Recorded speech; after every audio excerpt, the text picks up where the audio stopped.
I did go through a lot though. I'm not gonna lie. It's still hard. It's something that I make sure to try to like overcome and try to focus on me and the things that I need to do.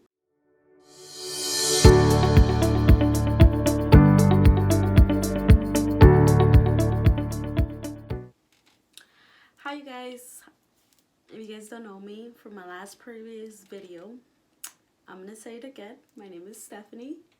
It is my original name, but everybody knows me by Nana.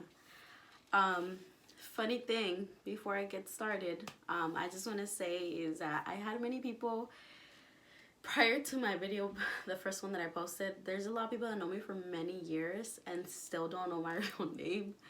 But my real name is Nena. No, wait. See, I'm already, like, see how messed up I am? My real name is Stephanie. Everybody knows me by Nena, and I have a lot of friends that I've known for many years. And they're like, your real name is Stephanie? I was like, yeah, my real name is Stephanie. They're like, what the fuck? Like, I've known you for many, like, more than 5 years, and you're gonna tell me I don't know your real name? And I was like, yeah. So, just clarified, my real name is Stephanie. I usually don't like anybody calling me Stephanie just because nobody does. Not even my parents. It's rare. Only because my mom gets mad. She, you know how mothers are. It's Stephanie, but my real name is Nena. See, this is, oh my god. Okay, you guys already know my real name. My real name is Stephanie. But anyways, I am very excited to be doing my second podcast. This is my second podcast. I wanted to let you guys know. So I did give out a mini clip in my Instagram of me and someone that I truly love. I don't know if you guys were able to see that on Instagram, but I will have that for the third podcast, which I'm excited. I was like, oh, let me push it out a little bit. This podcast, the second one, I kind of want to go into detail of something really personal about me, and I want you guys to know. Yeah, the third podcast is gonna be with someone that I love, and you guys will see that on the third podcast, which would be next Sunday. So make sure you guys tune in for that. If you guys haven't subscribed, make sure you guys subscribe, like, comment, and click on that little bell so you guys can receive notifications every time I upload a video. It will notify you right away. But anyways, I just want to say I'm very happy. I swear to you. I posted my podcast, the first one. I was at 33 subscribers. And now I'm at 47 subscribers. Like, that's crazy. Like, I don't know. To me, it is a big deal. Like, having subscribers is not that easy. And having people, be captivated of, like, what you post is very hard. But I am happy to say that I'm at 47 subscribers. I'm glad that people like my video. I had some comments and likes, which is pretty good for a decent, first podcast. So thank you guys. I love you guys. And I know who you are individually. Anybody that has subscribed, I know who you are, and that shows that you are supporting me. And thank you. Like, thank you so much. And I know who you are. And it means a lot to me, because it's crazy. Whoever will support you will support you. Even your closest family, it might not be them, or the closest people that you think, it's not them. And it's just people that I know from far, and thank God my family supports me. But it's crazy to see the people that are supporting me. Thank you so much. You know who you are. But honestly, I just want to let you guys know. I will give a specific time when I will be giving a complete full sale on my business. If you guys haven't double checked my Beyond Your Beauty website, I will leave down the link below for all my social media. I will be having a huge sale. I think I'm concentrating more into what I want to narrow it down for my business. So I will be having a huge sale on my accessories, on my glasses. So make sure you guys tune in. That I will be posting that on Beyond Your Beauty, letting us know when I will be giving out that sale. My main purpose is try to focus more. I'm more into lashes, so I will be narrowing it down to one thing. So it would just be all about lashes on my website, because I'm really trying to concentrate in two things: my lash brand, and if you guys don't know, I really am excited to say this, and people that know me, I have been saying it, but I am in the process of, you know, little by little, it takes time, but I will be doing my clothing brand. It's not gonna be the biggest. I'm gonna start kind of small, but I will be doing my clothing brand, and it will take time. I'm not gonna say a specific date because that takes a full process to, you know, from merchandise to, you know, promoting it to establishing it how I want it. But it's gonna be something similar to what you're seeing me wear right now. I'm very excited because I want my brand to be very inspiring, where you feel comfortable wearing it, and it's not just gonna be for girls. It is gonna be for guys too. Something that we can all relate as guys and girls, and it's just crazy because I feel like it's gonna be brand that I love, and a motivational brand where, you know, you see it and you're just like, fuck yeah, I like to wear this. So things like that. But I'm not gonna go too much into detail, but the purpose of this video is I feel like the last video I kind of told you a little bit of what happened to me in 2020. Not just 2020, but I did go through a lot of stuff when I was young, to growing up as a young lady to now an adult. I did give you guys a little bit of what happened to me last year, and it's something that I'm trying to work and through the emotions and the process, and trying to become the best version that I could be. But I do want to go in specific into certain stuff, and this topic to me is very dear to my heart, because I had to learn how to be tough for myself, and it's something that it wasn't easy. It wasn't a really easy process, and I think a lot of people had questions and concerns, or, you know, always wanted to ask me but never asked me. So here goes. I will tell you guys something very personal that I went through, and you guys can see still. As you guys know, and the people that know me, I don't really tell this story unless you ask me, but I feel like a lot of people don't ask me because they feel probably they're gonna just feel disrespect, like they're disrespecting me, or they don't want to make me feel comfortable. But as you guys can see, I grew up having Vitiligo. You guys are probably like wondering, what is Vitiligo? Vitiligo is basically I'm losing a cell in my blood that makes me lose the pigmented in my skin. So I have white spots everywhere, and the people that know me have seen it, but I have it everywhere around my body. I have it on my knees, I have it on my elbows, I have it on my fingers. I don't think you can focus, but let me show you. They're really white right now. But, oh man, it's not focusing. I'm like... yeah, I have it all over my skin. I have it in my face. I have it on my neck. I have it not in my stomach right now, but I do have it all over here, my legs, my head, my neck. I've had it since I was 5 years old. It's not hard to talk about it now. Back then it was, because I went through a lot, and I feel like I was very insecure of myself and what people would think or how people react. A lot of people think I got burned. I did not get burned. It's something generic. So my great grandpa had it. It comes from the side of my father, which is his dad. He had it when he was older, but the crazy part out of it is that I'm the only niece out of all the nephews and nieces that he has, which is a lot because we come from a big family. I'm the only one that got it. I'm the only one that, you know, generically got it, and why and how I got it. I will go more into detail about that, but yeah, I have vitiligo. If you guys don't know, you can clearly see, if you guys know me and the people that have seen me, I've had it for a long time. I didn't have it just recently. I've had it since I was 5 years old, and I did go through a lot of stuff when I was young. So how it came about me having vitiligo is, so when I was 5 years old, when I was 5 years old, I remember that time my dad would tell me, my mom tells me parts of the story.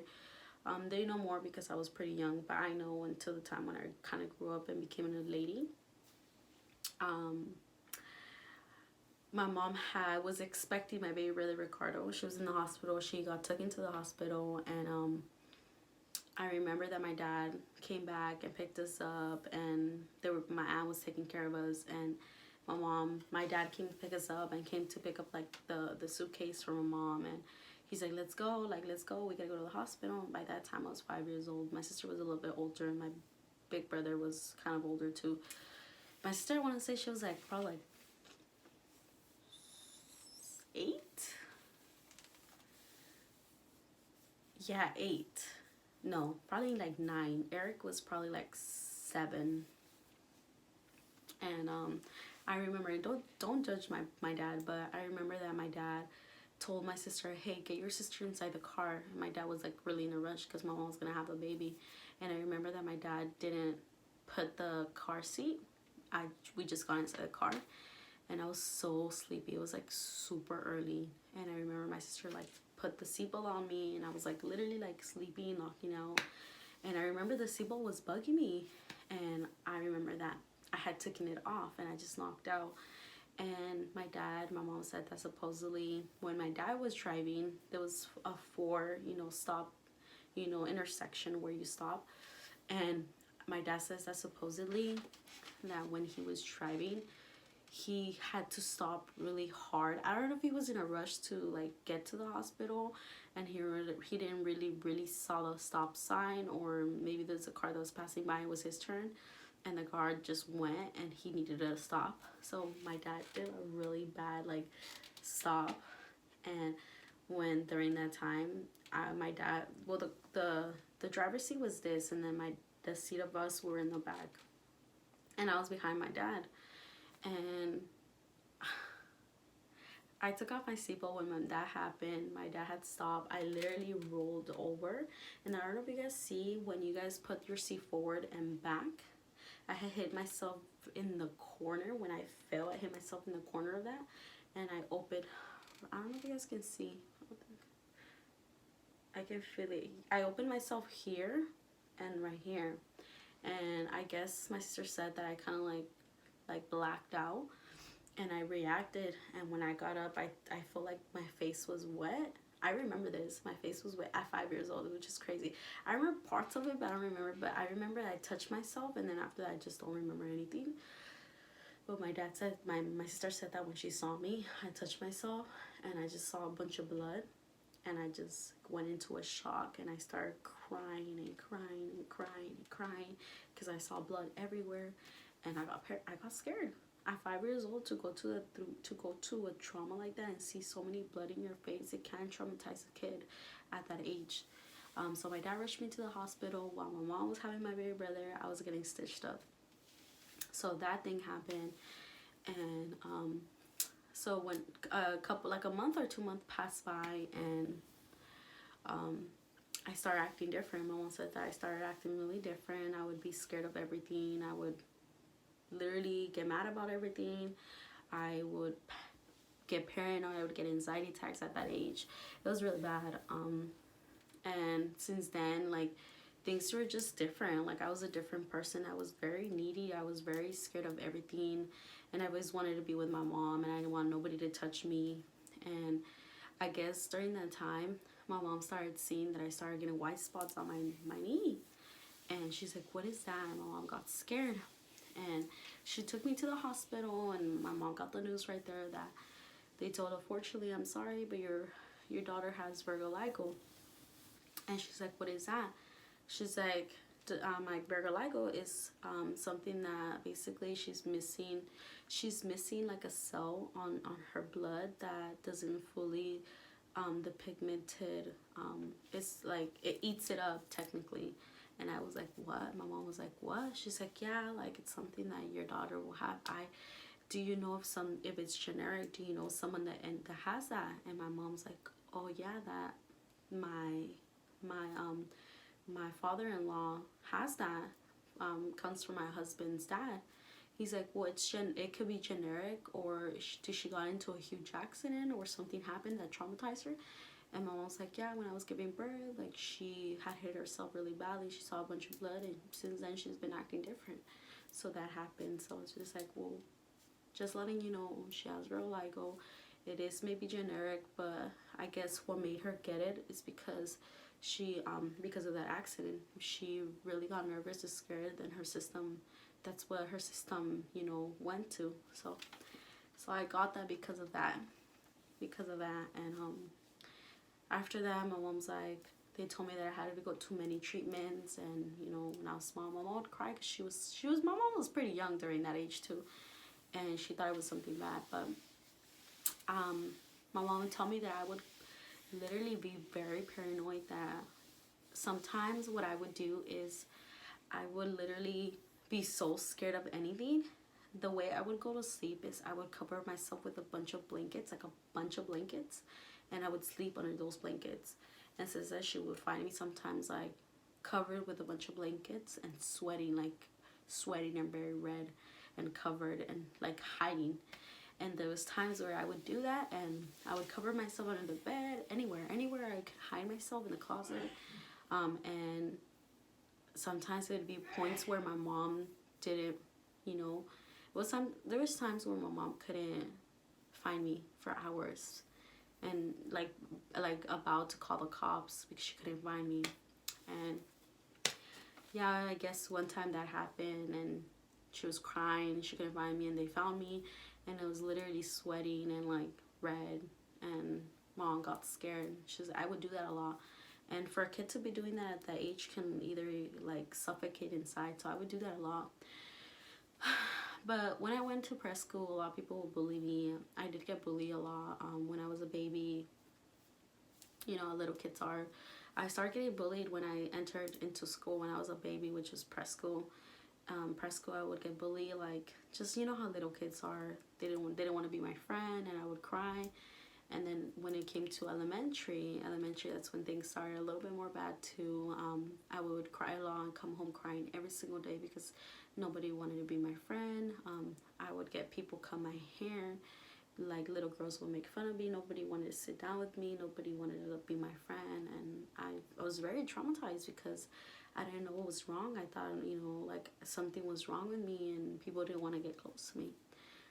And I would get bullied in elementary. I would cry every single day, and I told my mom I didn't want to go to school. I didn't care. Like, I was just done. And then since there, my mom started taking me to Arizona, to New Mexico, to Tijuana, like to Nevada. My parents took me everywhere to try to cure this.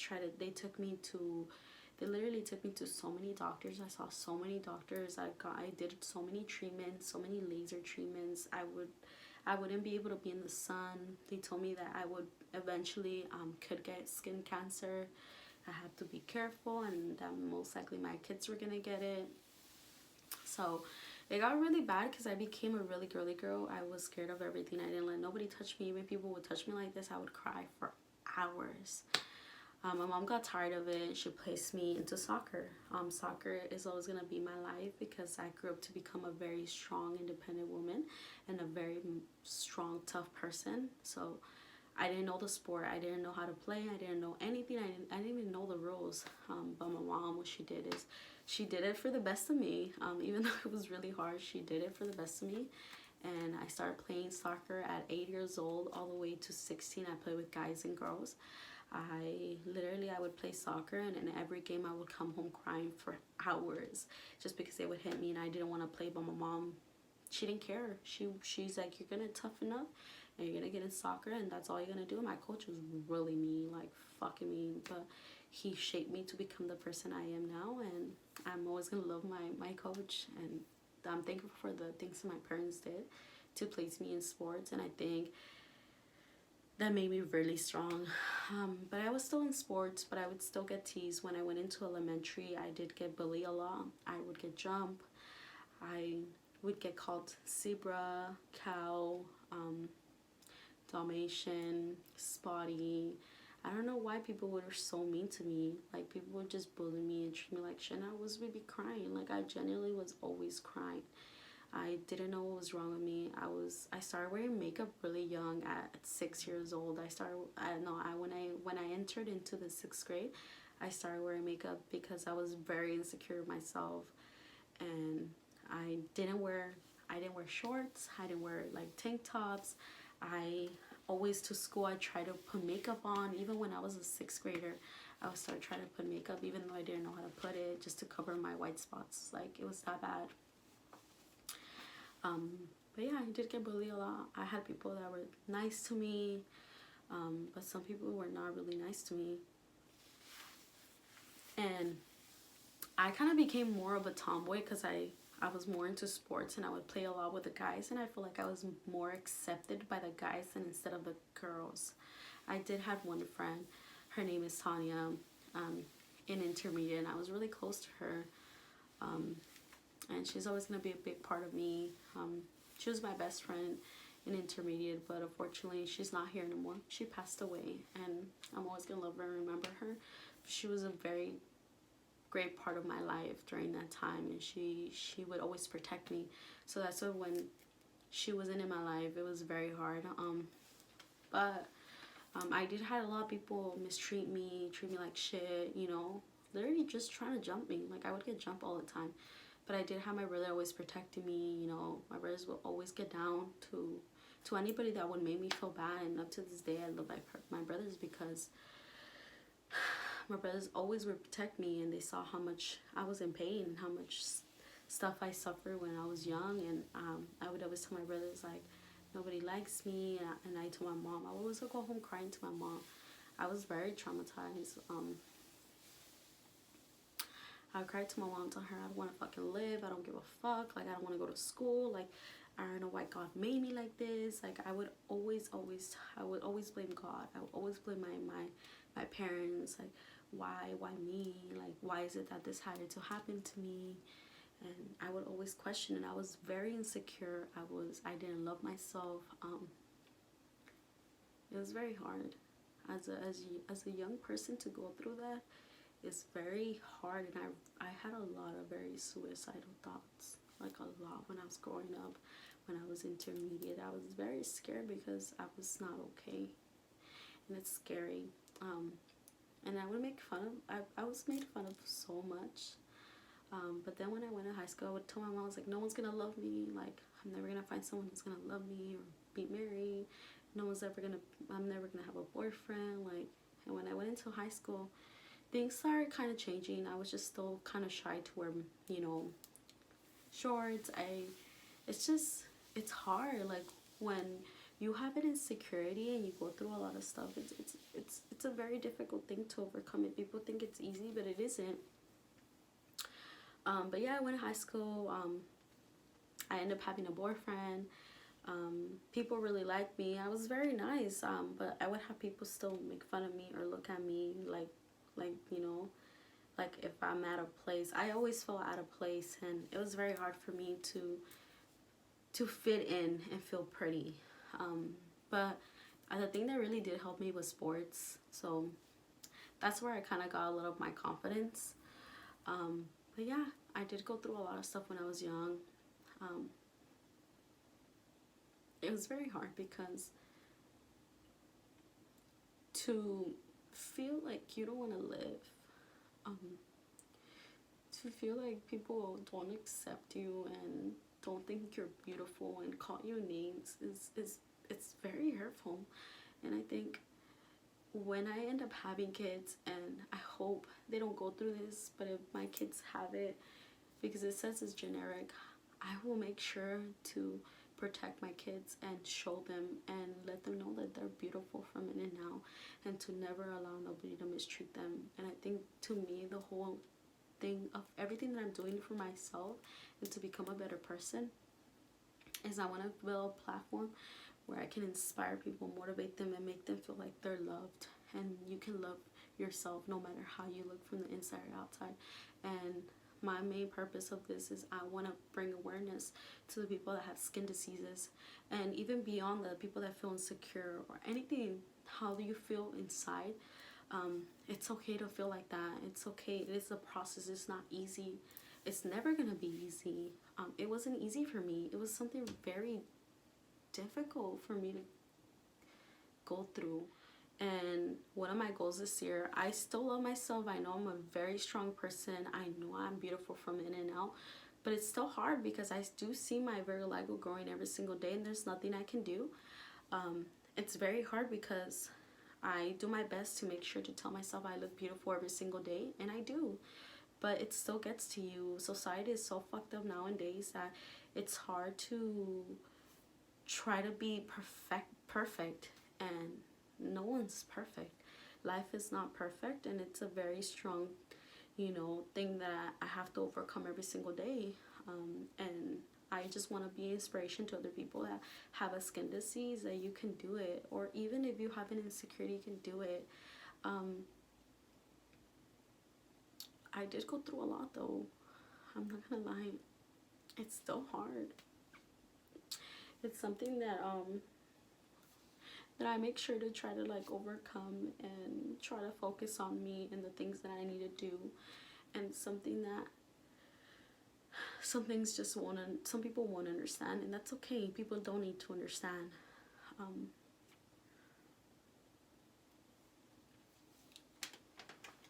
And it's hard.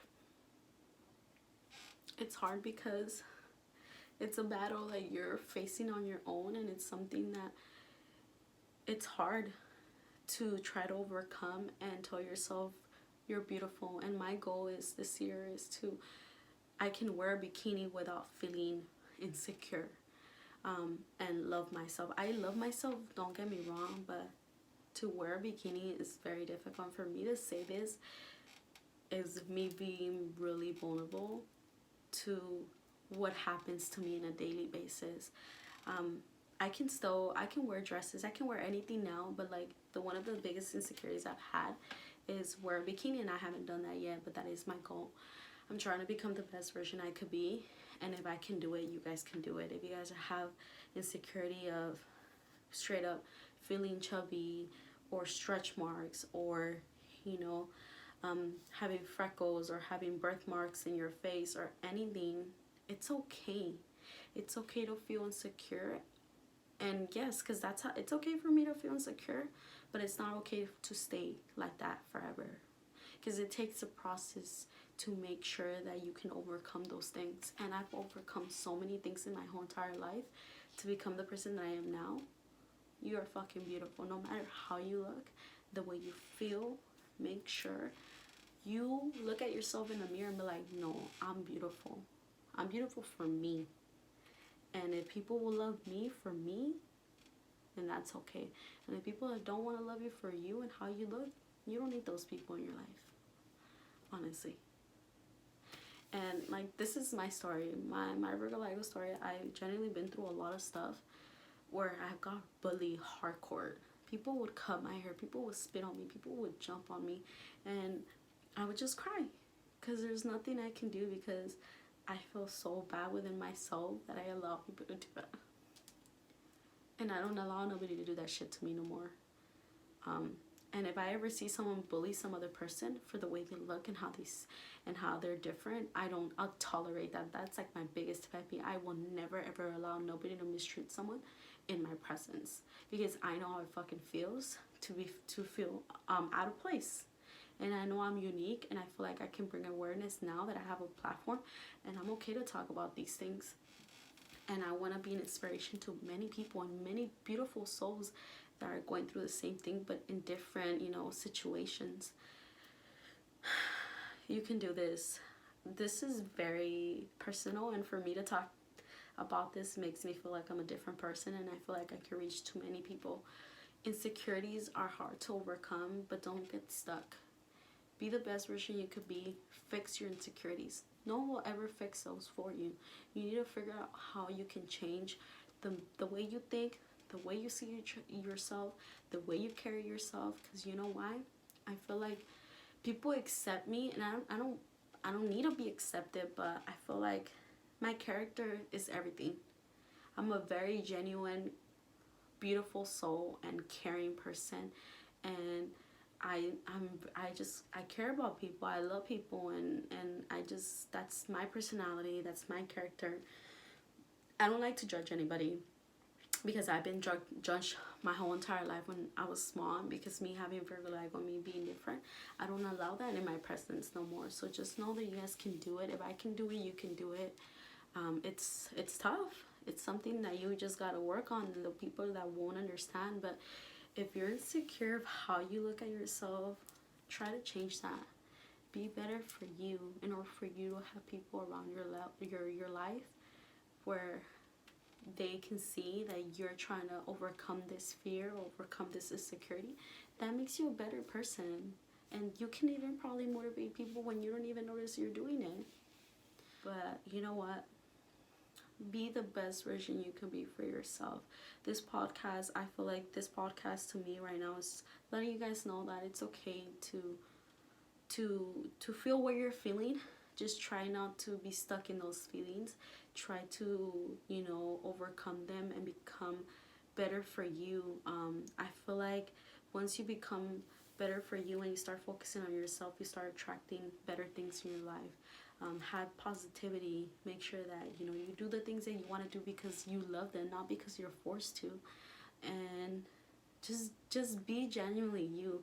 Nothing can ever go wrong when you're just being yourself. If you're trying to be something that you're not, trust me, people will catch that right away. And if you guys want to do something that you guys really truly love, focus on that one thing and try to perfection it to a point that you are reaching your goals. And even though if you fail on it, it's okay to fail on things, because at the end of the day, failure isn't one. Honestly, it's true. When you fail, you learn from that experience, you become a better person, and the next thing, you will not fail on it because you already know what you felt prior to that. So make sure you guys set your goals, do what you gotta do, become the best version you guys can be, and work on your insecurities, and always love yourself. And you have a purpose to be in this life, to do better things. And I feel like I have a purpose to be the voice for people that don't have it or are insecure and still trying to work through it. I want to be that motivation to other people. So that's what I'm doing. And I know I'm going to get there, and I know I can bring awareness to many people that feel, not okay with their skin. So just know you're beautiful and you got this. And anybody that's seen my podcast, I just want to say thank you. It means a lot. And if you guys haven't subscribed or like or comment or clicked on that bell, please do so you guys can see more videos of me. The next video or podcast that I'm be putting out I'm so excited about. But I just want to say thank you guys. I love you. Thank you guys for subscribing, the ones that have subscribed, and you guys tune in for my next videos. I'm very excited for the upcoming videos, and I love you guys. Make sure you guys are doing something positive. And then keep in mind, I will have a sale on my Beyond Your Beauty. And then in the next podcast, I will start basically giving out some of my products for the ones that have been supporting me. So tune in for that. Love you guys. I hope you guys are having a wonderful day. And don't lose focus. Keep hustling. 2021 is hustle. So love you guys. I hope you guys are having a good time.